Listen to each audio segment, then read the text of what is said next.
Ni fedheha kubwa mno. Baba, unamlawiti mtoto wako wa kiume. Kweli sisi tunahitaji pia kufika huko mlipofikia nyinyi, na wao wanahitaji pia kufika huko ambapo tumefikia sisi na zaidi ya hapo. Sasa leo unapomfanyia mtoto wa kiume kitu kama hicho, anaitwa Juma, tegemeo lako na nini? Ndugu zangu, mimi kama nilivyojitambulisha ni diwani wa viti maalumu, ni kiongozi wenu wa kiserikali. Leo nina machache ya kusema na nyinyi baada ya kupokea hii risala. Na machache ya kusema na nyinyi. Kwanza nianze na malezi. Swala ambalo sasa hivi karibuni viongozi wote katika taifa letu hili ama dunia kwa ujumla wanalizungumzia, kutokana na mmomonyoko wa kimaadili, kutokana na matukio mbalimbali ya ajabu yanayoikumba dunia yetu. Lakini leo mimi napenda nizungumze kwa mkazo hasa, na nitazigusa jinsia zote mbili, ke pamoja na me. Nianze na me. Wazee wangu najua mupo hapa, baadhi yao mmenizidi umri, lakini wapo niliokuwa na umri nao sawa sawa, lakini wapo waliokuwa chini yangu. Ndugu zangu, dunia imebadilika, na hasa baba zetu mnatumaliza,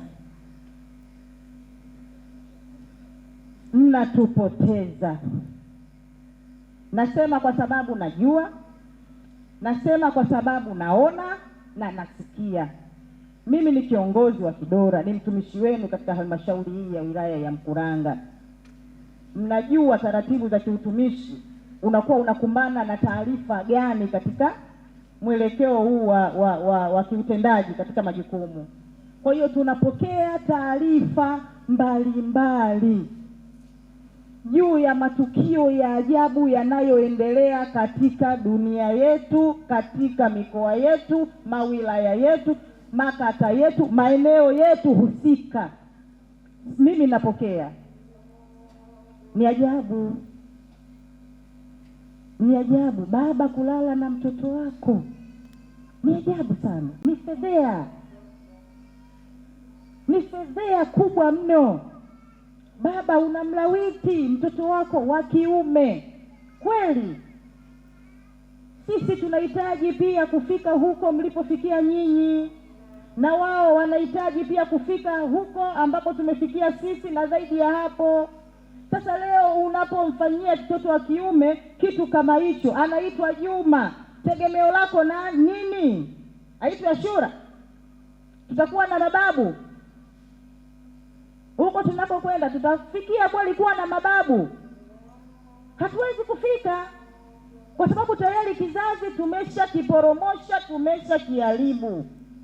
Ni fedheha kwa kweli, ni fedheha. Athari zinazomkumba mtoto kutoka kwa mzazi wa kiume ni tofauti na athari zinazomkumba mtoto kutoka kwa mzazi wa kike. Inna lillahi, Waislamu, inna lillahi. Hili ni janga ndugu zangu. Yapo matukio mengi, tukianza kusema hapa tutaanza kuanzia sasa hivi mpaka kesho yake na hatuyamalizi. Mengine ya ajabu kabisa, yakiwemo ndo hayo: baba kulala na mtoto wake, baba kumlawiti mtoto wa kiume, na hata ikiwa sio kumzaa, hata akiwa wa jirani yako, ndio unapaswa ufanye hivyo? Kwani wanawake hakuna? Hujaoa, nini kinachokusababisha usioe? Lakini wengine wameoa na wanawake zao mule ndani wanafanya vitu vya ajabu kama hivi. Wazee wangu najua mmenizidi umri, wengi wao, baadhi yao mupo mundani, naomba mniwidadi sana, lakini nimewiwa kusema kwa sababu ni matukio ya kifedheha, lakini pia yanauma roho. Mimi kama mzazi nimezaa tena mwanamke, uchungu wa kuzaa na ujua, uchungu wa kulea mimba najua. Leo unapofanya kitu kama hicho, wallahi wa billahi naumia, tena naumia kweli kweli. Unaitwa mheshimiwa diwani, kuna tukio, twende ukaliona, unakwenda kukuta baba mzazi kamlala mtoto wake. Kweli? Inna lillahi. Kwa hiyo nipende na kazia mkazo hapo kwa sababu ya matukio hayo kuzidi, lakini pia kukumbushana, ndugu zangu Waislamu, kukumbushana. Wazee wangu mnatumaliza, la kuondoka nalo kwamba sisi pia watoto wanahitaji kufika wewe ulipokuwa. Laiti kama mzazi wako angekulea kwa namna wewe unavyomfanyia mtoto wako, usingefika hapo, angeshakuharibu zamani muda kabisa. Kwa hiyo niwaombe ndugu zangu, niwasihi baba zangu, vijana wenzangu, wadogo zangu mlioko hapa, hebu tuwe katika misingi mizuri ya kidini na yenye kumuogopa Mwenyezi Mungu. Lakini pia niseme na nyinyi kina mama, kama sisi mengine tunasababisha sisi wenyewe. Sisi wenyewe tunasababisha. Maana sisi ndio tunaohusika na malezi ya muda wote kwa watoto wetu. Tuko nao nyumbani. Mtoto wa kiume anatoka nyumbani amevaa katake, mgongo wa nyuma wote uko wazi. Unauliza, unasema jana hivi ulimuona Diamond ile alovaa? Diamond yule. Inna lillahi. Diamond na wewe wapi na wapi? Na mtoto wako na maisha yako wapi na wapi? Wapi na wapi? Lakini unajikusuru kabisa, Diamond yule. Au mtoto wa kike katoka na mwigi huo kama mumbi, anapita pale, mishedo mikope imesimama kama kiagio. Wewe tena unatoa ufafanuzi, awe Nandi jana ulimuona? Ndio vazilie. Inna lillahi. Unatoa ufafanuzi kwa Nandi ama kwa Zuchu? Wapi na wapi? Sasa sisi ndio tunaohusika na malezi ya muda wote kwa watoto wetu. Kwa hiyo sisi pia napo tunachangia kwa asilimia kubwa, kwa sababu hatutaki kwenda kwa mwongozo. Vitabu vya dini vimeorozesha kila kitu, kipo malezi, ukuaji, kila kitu. Kama naongopa mashehe wangu wapo hawa wataninyosha, lakini na hakika vipo, kwa sababu na mimi nimepitia. Vipo, tumepewa malezi, namna ya kulea watoto wetu, lakini hatuendi vile tunavyotaka, inavyotakiwa, dini inapotuongoza. Hatuwezi. Sasa leo tuko kwenye tukio adhimu kama hili, na watoto wetu hapa wamesoma vizuri kabisa. Tumewaona vijana hapa wamesoma. Kama tungekuwa tumelegea, tungevipata hichi kizazi. Leo tunapita kusherehekea hapa na kutoa zawadi hapo baadaye kwa ajili ya washindi waliohifadhi Qur'ani. Tuseme mbona tunakaa kimya? Tungepata hicho kizazi kama tungekuwa ndo tunalegea kucha kuangalia ya dunia ndo yanatumeza vichwani mwetu. Tungepata hichi kizazi? Tusingepata. Sasa kwa umoja wetu tumuombe Mwenyezi Mungu sana, tupige goti sana. Dunia imegubikwa na mambo mengi ya ajabu. Dunia imegubikwa na mambo mengi ya ajabu. Kwa hiyo sala, maombi yanahitajika sana, yanahitajika kwa dunia ilipofikia hivi sasa. Mnanielewa ndugu zangu?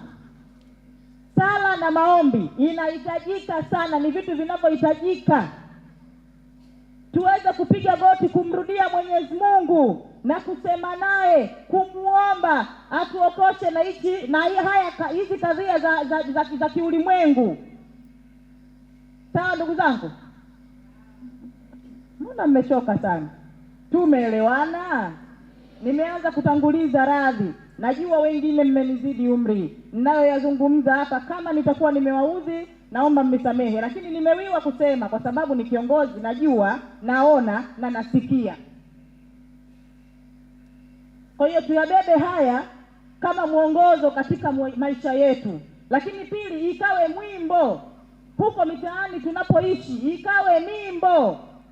Tukazungumze na wenzetu ambao hawajabahatika kufika hapa leo. Nyinyi mmebahatika, mmeweza kupata neno walau kwa ufupi. lakini pia na mashehe wetu waliopita hapo nyuma, wengi wao wamezungumza na swala zima la malezi. Sasa uone hiki kitu kwamba kimeshika watu wanajitoa kwa sababu jambo limeshakwenda mrama, tunakwenda kupotea.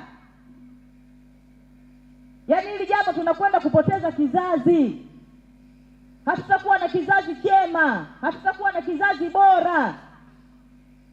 Sasa tunatakiwa turudi kwa kasi, tuandae makongamano ya wanawake, yaandaliwe vikao, mikutano, madarasa mbalimbali ya wanawake kwa ajili ya kuelimishana. Na hata kwa wanaume pia tuelimishane, tukumbushane. Nini dunia inatupoteza? Shehe amesema hapa, maisha ya duniani ni mafupi, mafupi mno sana kabisa. Sasa leo unakwenda kuhadaika na maisha ya duniani naweza nikatoka hapa mimi kufika hapo tu nikaanguka, au nafika hapo chini naanguka, napoteza maisha, si tayari nishapoteza. Sasa kile ambacho nimekijenga kwa muda mrefu, au tamaa zile za muda mrefu nilizoziweka za duniani, za kidunia, zinaenda kunisaidia huko ninapokwenda? Vitabu si viko wazi?